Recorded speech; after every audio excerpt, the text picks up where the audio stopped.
hayop kayo! Paano ko titigil? Pagkatapos ko makita kayo, ikaw na asawa ko at saka yung lalaki niyan, nasa loob na isang kwarto! Wala kaming ginagawang masama! Nahulog kami sa pool, nagmamagandang loob lang ako na dito siya magbihis! Hindi ako tanga, Charlene! Ah, talaga? Hindi ka tanga, pero nagpapadala ka kung ano mang iniisip mo. Palibhasa kasi, gawain mong mangloko. Kaya yan agad ang pumapasok sa isip mo. Hindi ko kaya yung ginawa mo sa akin. At huwag mo kong binabaliktad. Ang hirap paniwalaan na walang nangyari sa inyong dalawa. Tingnan niyo ang mga suot ninyo. Aminin niyo na kasi. Anong aaminin ko? Wala akong aaminin sa'yo dahil inosente ako. Hindi ka ba nahihiya? Kakaselos mo kung ano-ano nilang ginagawa mo. Raymond, puro kahinala sa maling akala. Malinis yung konsensya namin ni Adrian at hindi namin kayang gawin yung ginawa niyo ni Divina. Kaya ba ginawa to? Para gumanti sa akin?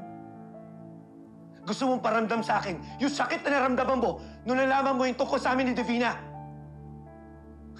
Kaya mo nilang ditong lalaking to. Lawyer mo? Lover mo? Ha? Huwag mo kong bastusin, ha?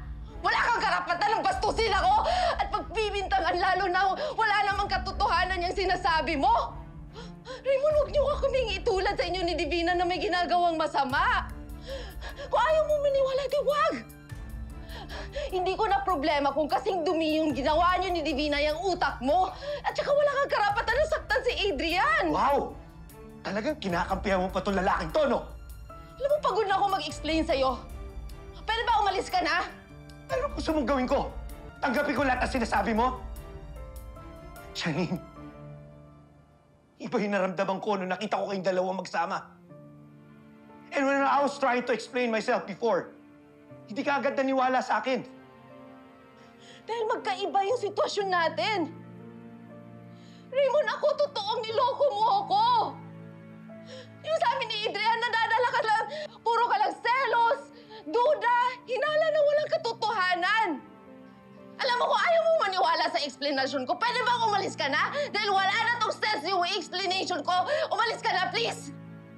Sinisira mo ang pamilya natin! Kapal na mukha mo! Kung meron man sumisira sa pamilya natin, ikaw yun! Kayo ni Divina at ang nanay mo! Pwede ba umalis ka na? Umalis ka na!